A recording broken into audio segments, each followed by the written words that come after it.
I'm gonna go ahead and talk about Melee in 2018. Mostly address, some of the things that are changing in landscape from 2017 to 2018.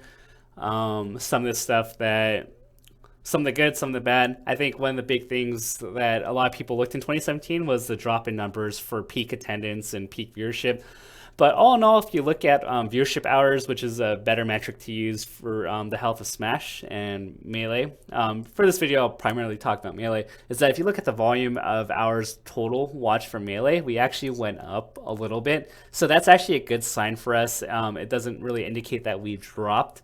Actually going up in viewership hours by, I think what I've heard was like 10%, maybe as high as 20%, depending on what reports or that you read. It's still a really good sign for us, to be honest. With although we don't really have the exponential growth that we've had in 2012 to 2013, 14, 15, and 16, we still did grow in some metrics too, although we shrunk in others. If you look at the total attendance of people traveling to different majors, I think collectively we've probably gone up, even if people didn't necessarily travel to the largest events of the year. We've had so many like mid-sized events or like other majors spring up that have grown in popularity, like Smash and Splash, Royal Flush, and all these events that people have been traveling to that have knocked up numbers across the board. It's not at this like one peak, it's more leveled off to other events. And it makes sense because as a Smasher, you're not going to be able to travel to like every event. Whereas, if we said in Smash, like there's only two big tournaments in a year, like Evo Apex, then everybody's obviously going to go to that given that there's like no other options. It's like, okay, this is a tournament I have to go to, and this is the tournament I can save money for.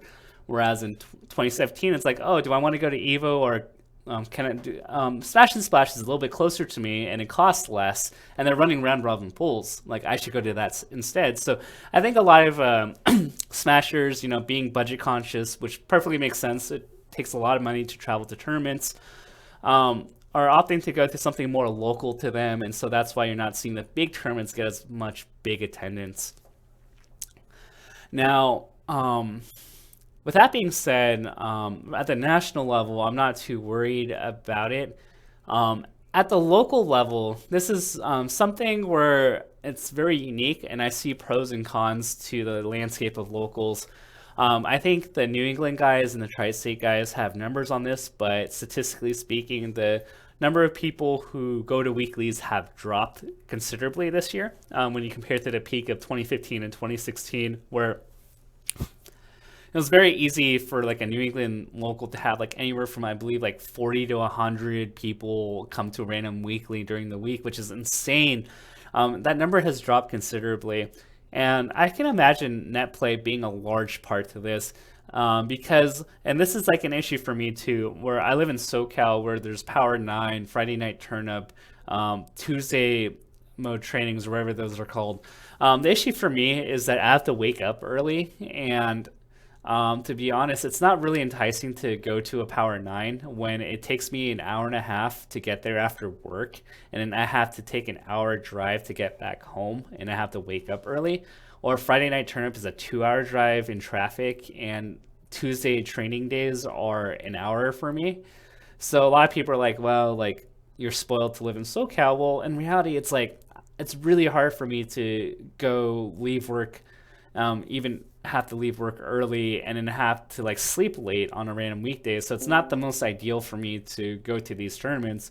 And on the flip side of things, I can just go on net play and play against players. I can play right now. I could literally just plug in a GameCube adapter and play it. And I imagine the convenience of that outweighs not only the travel time it takes to get to a tournament, but also the cost. Like, would I rather pay a $5 venue and $5 in singles? Some places charge $10 venue, which I think is personally reasonable because I think venue fees are too cheap. But from the consumer standpoint, I can perfectly understand why the incremental gain you get from a tournament is not enough to justify you spending $10 to $15 on top of traveling to the event when you could just play at home.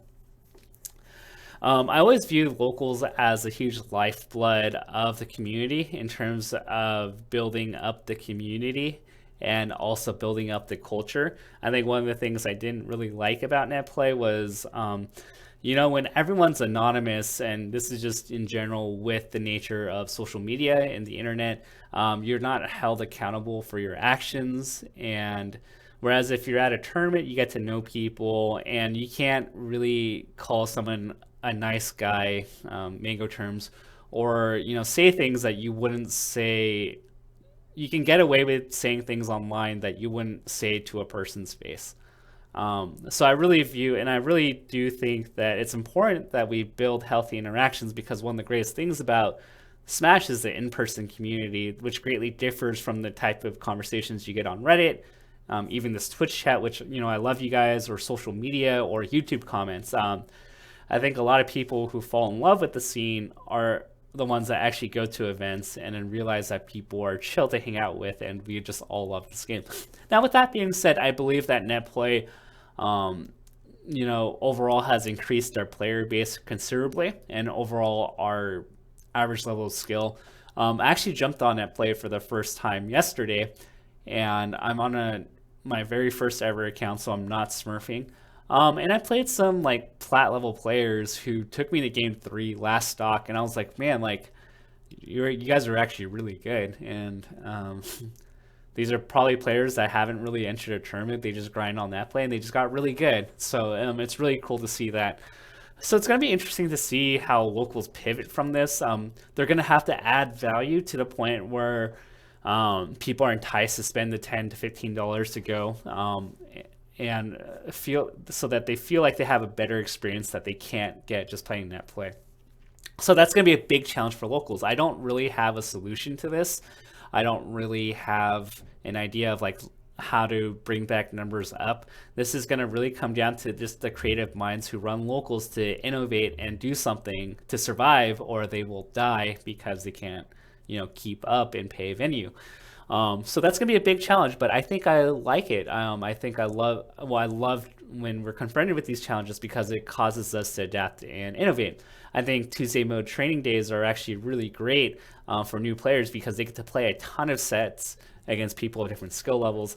And I imagine that sometimes with net play, you don't really get that high skill level training that you may want at all times. And so if you get to play like a West Balls or a Lucky on a Tuesday night, that's really fun and really good for new players especially.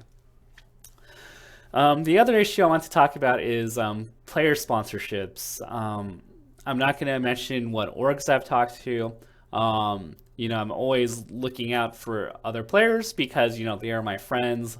I've arranged contract deals. I've networked players to teams, to managers. I have a lot of good working relationships with a lot of teams. So I really do want more and more people sponsored, and we've seen a lot of players in both Smash 4 and Melee not get sponsored or lose their sponsors. And so you see like Lucky, Hugs, and all these players not really. We're seeing less like top 20 level players get sponsored, and that's kind of an issue for us, because when teams pull out, it's not a really good look. I've talked to teams, I'm not going to mention who, and a lot more of the teams are kind of realizing, hey, off of the top 25 level players, they're not really seeing much ROI on them. And so that's why when you look 2 to 3 years ago when Smash was booming, a lot of these organizations took a chance on Smash because they thought it would be a lot bigger today than it actually is, because they saw exponential growth. They were like, hey, let's invest in this top 20 level player. Let's put a little bit of money into this, and let's see where this goes. Well, now it's 2 to 3 years later, and they're kind of realizing, hey, like, we're not making money on this guy, and we don't have an idea of how we can make this person profitable. Now, of course, there are orgs that just love Smash, and they will support Smash with some investment, and they will lose money, but they continue to support Smash because they just love the game and they love the community. So you may be wondering why Team Liquid has certain players, or like legacy players, and even offered Korean DJ, a continued salary. It's because Team Liquid loves Smash. I don't remember who exactly, but Hotbit actually introduced the documentary to their higher ups, and the higher ups actually loved it, and they said, how can we sign Ken and Isaiah and a bunch of these other players, and so they organically love the game and they continue to support it. What most orgs really want are the hungry boxes, the mangoes, the lessons. They basically want the people who win and have large social networks. And by large, I mean really large. So even though Hugs, for example, has like a really decent social network, they want like the mangoes of the world. So the selection base of the top tier teams is really small right now. Until people can begin to figure out, well, how do we make money off these players? And I'm not really gonna blame the players, although they could do a better job once they're on a team. I think it's also the responsibility of the organizations to figure out how to work with the players to build their brand and to actually build the collective reach. Um, so I think Hungrybox and Liquid are doing a great job. They're doing the hungry as fuck videos, and I think that's a win-win. So doing more stuff like that, where everyone grows, is going to be the strategy. But I do know that there are a lot of teams that are just like, we're going to just give you your monthly check, we'll fly you to things, let's hope that something grows out of it. And I think that's like the wrong approach to take with a player, especially if you as an organization have expectations that a player should grow your team's brand, and you don't really do anything to support them in that avenue other than to help support them playing. I think that's actually the wrong approach to do things. It's not really, and to be, optimistic about this, I'm not saying it's doom and dire for like the Luckies and Hugos of the world. I do believe that Hugs probably has some offers. I haven't confirmed it, but I imagine he's looking for a good offer from a legit team after being on Selfless and Dream Team and all these other teams that kind of like fell over. I think Hugs kind of just wants to be a part of like a team. So I think he's holding out. But I think what we could do, and this is going to be one of the challenges and things I hope we figure out in 2017, is to figure out how we can better partner players with teams so that everybody wins. A lot of people actually brought up a circuit. I think a circuit would help in many aspects. I don't think it's like the golden genie lamp to help all our issues. I think that um, it could help bring in sponsors to events so that a lot of them go negative, because it's more enticing for a sponsor to sponsor a year long thing as opposed to something that lasts a weekend. So maybe there's more money that gets poured in and makes events more sustainable, makes events have better production values. You can actually pay Gimmer decently, and do all these other cool things.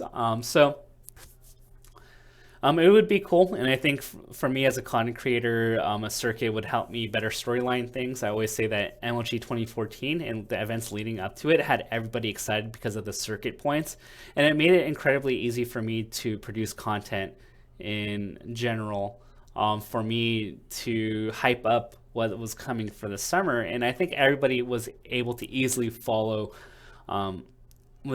easily follow what the narrative was and get invested into it. So those are just kind of my thoughts for 2018. Of course, I can make a bunch of more of these videos about kind of the state of Melee. You guys hear Blur ranting about things from time to time, but those are just kind of some of my thoughts on Melee, some of its challenges, some of the ups and downs, and some of the things that we need to adapt to in the next year.